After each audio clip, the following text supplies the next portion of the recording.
ప్రస్తుతం మనతో పాటు ప్రముఖ ఆధ్యాత్మికవేత్త, జ్యోతిష్యరత్న, జ్యోతిష సామ్రాట్ డాక్టర్ చింతా రుక్మాంధరావు గారు మనతో ఉన్నారు. గురువుగారితో మాట్లాడదాం. నమస్కారం గురుగారు. మాతృదేవోభవ, పితృదేవోభవ, ఆచార్య దేవోభవ. ఓం నమో మాందేశ్వరాయ నమః. అందరూ బాగుండాలి, అందరికీ మంచిగా. గురుగారు, మేషరాశి వాళ్ళకి సంబంధించి ప్రతి నెల మారే గ్రహాలతో సంబంధం లేకుండా నిత్యం వీళ్ళు ఎవరిని ఎక్కువగా ఆరాధిస్తూ ఉండాలి, ఏ క్షేత్రాలకు వెళ్తూ ఉండాలి, మరి వీళ్ళకి ఫైనాన్స్ పరంగా, కుటుంబ పరంగా బాగుండాలంటే ఎటువంటి పరిహారాలు చేస్తూ ఉండాలి? మేషరాశి వాళ్ళకు శివాలయం ఒకటి తప్పితే ఇంకేది పనికిరాదండి. వీళ్ళకు శివాలయంలో మరి ఎందుకు అక్కడ ఆలయాన్ని ఎక్కువ చెప్పడం జరిగిందంటే, వీళ్ళకు చతుర్థాధిపతి చంద్రుడు కర్కాటక రాశి, పంచమాధిపతి సూర్యుడు సింహరాశి. వీళ్ళ రాశి ప్రారంభమేది కేతు నక్షత్రంతో. వీళ్ళ రాశికి అధిపతి కుజుడు. కేతు అంటే వినాయకుడు, కుజుడు అంటే సుబ్రహ్మణ్య స్వామి, చంద్రుడు అంటే పార్వతీదేవి, శివుడు అంటే ఈశ్వరుడు. శివాలయంలో వీళ్ళు నలుగురు ఉంటారు. వీళ్ళు నలుగురు సపరేట్గా వెళ్ళినా వెళ్ళొచ్చు. శివాలయానికి వెళ్తే అందరినీ ఆరాధించుకోవచ్చు. అలా శివాలయానికి వెళ్ళే కొద్దికి వీళ్ళ జీవితంలో ఇంకా తిరుగులేదు. మేషరాశి వాళ్ళు స్థిరత్వం ఉండదు. వీళ్ళకి స్థిరత్వం పూర్తిగా ఉండదు. నిర్ణయాలు మారుతూ ఉంటాయి. స్పీడ్ అన్నీ హాట్గా స్పీడ్గా చక చేసేయాలంటుంటారు. లైఫ్ అంతా 20-20 మ్యాచ్ లాగానే ఉంటుంది. ప్రతి నిమిషము 20-20 మ్యాచ్లో 20 ఓవరు 120 బాల్ లాగానే ఉంటుంది వీళ్ళకు. అంత స్పీడు. ఆ స్పీడ్ను వీళ్ళే కంట్రోల్ చేయాలంత స్పీడ్గా వీళ్ళు పోతూ ఉంటారు. ఇవన్నీ కంట్రోల్ కాకుండా శివాలయానికి వెళ్ళాల్సిందే. ఎప్పుడెప్పుడు వెళ్ళాలి? మంగళవారము, సోమవారము, ఆదివారము వెళ్ళచ్చు. ఎందుకంటే మంగళవారం కుజుడికి సంబంధించి సుబ్రహ్మణ్య స్వామికి శివాలయానికి వెళ్ళచ్చు. ఆదివారము రవికి సంబంధించింది శివాలయానికి వెళ్ళచ్చు. సోమవారము అమ్మవారికి సంబంధించింది వెళ్ళచ్చు. ఇంకా వినాయకుడు ఎట్లా తిరిగి ఉంటాడు. కాబట్టి శివ కుటుంబం అనేది వీళ్ళకు ఎప్పుడు అంటి పెట్టుకునే ఉండాలి. వీళ్ళు తుమ్మిన నమశివాయ అనాలి, దగ్గిన నమశివాయ అనాలి, నిద్రపోయేటప్పుడు నమశివాయ చెప్పుకుని పడుకోవాలి, నిద్ర లేచేటప్పుడు చెప్పుకోవాలి.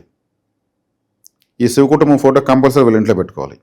శివరాత్రి వస్తే వేడుకలు చేయాలి, సుబ్రహ్మణ్య స్వామి యొక్క స్కంద షష్ఠి వస్తే వేడుకలు చేయాలి, వినాయక చవితి వేడుకలు చేయాలి, నవరాత్రి ఉత్సవాలు అమ్మవారికి వస్తే వేడుకలు చేసుకోవాలి. ఈ శివ కుటుంబానికి సేవ చేసుకునేదానికి వీళ్ళు పుట్టారని భావంతో ఉండిపోతే చాలు. వీళ్ళకి చాలా అరిష్టాలు, చాలా కష్ట నష్టాలు తగ్గిపోతాయి. ఎందుకంటే ఎక్కువ కష్టాలు, ఎక్కువ నష్టాలు అనుభవించేది మేషరాశి వల్లే. ఎఫర్ట్ ఎక్కువ, రిజల్ట్ తక్కువ. ఎక్కువ మందికి మోసపోతారు. వీళ్ళ వల్ల వేరే వాళ్ళకి ఉపయోగము.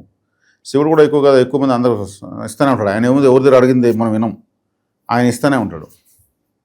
కాబట్టి శివాలయానికి ఎక్కువ వెళ్ళాలి.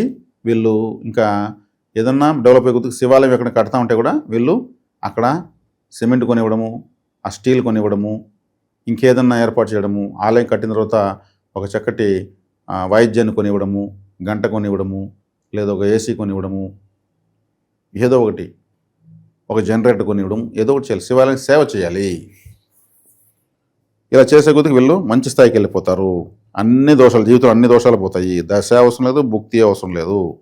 సమస్తము శివాలయమే, శివారాధన అనుకుంటే చాలు. పర్వతం పైన సుబ్రహ్మణ్య స్వామిని ఆరాధించవచ్చు, పర్వతం పైన వినాయకుడిని ఆరాధించవచ్చు. పర్వతం పైన వినాయకుడు ఎక్కడ ఉంటాడు? ఎక్కడ చూసినా గోళాయిలోనే ఉంటాడు వినాయకుడు. ఇది అశ్విని నక్షత్రంతో ప్రారంభమవుతుంది. అశ్విని నక్షత్రం అంటే కేతువు తర్వాత వినాయకుడు.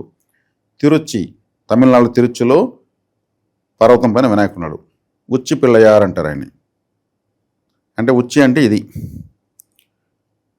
ఆత్మలింగం తీసుకుని రావణాసుడు శ్రీలంక వెళ్తూ ఉంటే గోకర్ణంలో సముద్ర స్నానం చేయాలి అనేసి వినాయకుడు ఒక పశువుల మేపే బాలులాగా పోయేసి దాన్ని అడ్డుకోవాలని పోతే ఈ బాలుని చేతులు శివలింగాన్ని పెట్టి ఆయన సముద్ర స్నానానికి వెళ్తాడు. ఆయన వచ్చేలో దీన్ని కింద పడేస్తాడు. ఆ శివలింగం ఇప్పుడు కూడా అక్కడే ఉంది. అది పెద్దదైపోతుంది, ఇంకా రాదు అది. అందుకు వినాయకుడు అనే బాలుని తరుముకొని రావణాసుడు ఒక ముటికాయ ఇక్కడ వేస్తాడు. ఆ ఉచ్చి పైన పడుతుంది. అక్కడ కొట్టిన వినాయకుడు వచ్చి తిరుచులో పడతాడు ఆ కొండపైన. అక్కడ ఆయన ఉన్నాడు. ఆయన ఉచ్చి పైన రావణాసుడు ఈ వేళ్ళు ముద్ర అట్లే ఉంది. అది చూడొచ్చు మనం. అది పర్వతం పైన, కొండపైన ఉంది. అట్లా మేషరాశి వాళ్ళకి అవకాశం ఉంటే ఉచ్చిపిల్లియార్ కోయిల్ తిరుచిలో వెళ్ళి రావచ్చు అశ్విని నక్షత్రం రోజు. అదేవిధంగా పళని కొండపైకి సుబ్రహ్మణ్య స్వామి వెళ్ళి రావచ్చు. అదేవిధంగా కోటప్పకొండ ఒక పర్వతం పైన శివాలయం ఉంది, వెళ్ళి రావచ్చు. శ్రీశైలం వెళ్ళి రావచ్చు. అంటే మేషరాశి అంటే ఒక పర్వతము అని అర్థం.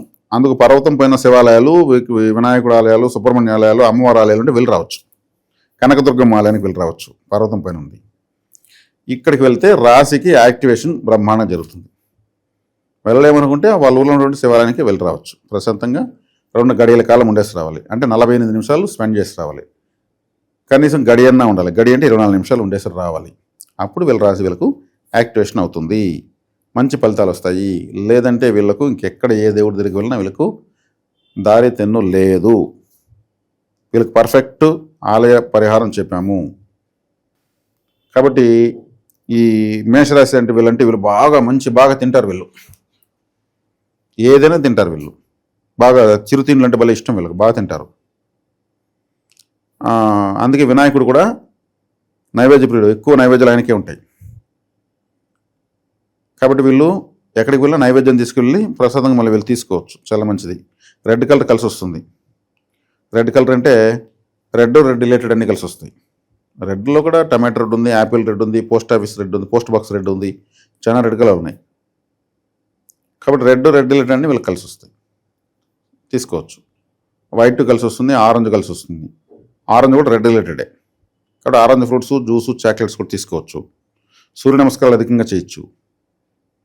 అమ్మవారి యొక్క ఆరాధన ఎక్కువ విశేషంగా చేయొచ్చు. ఇవన్నీ వీళ్ళకి బాగా వర్కౌట్ అవుతుంది. ఇవన్నీ కూడా ఖర్చులేని పరిహారాలే, చక్కగా చేసుకోవచ్చు.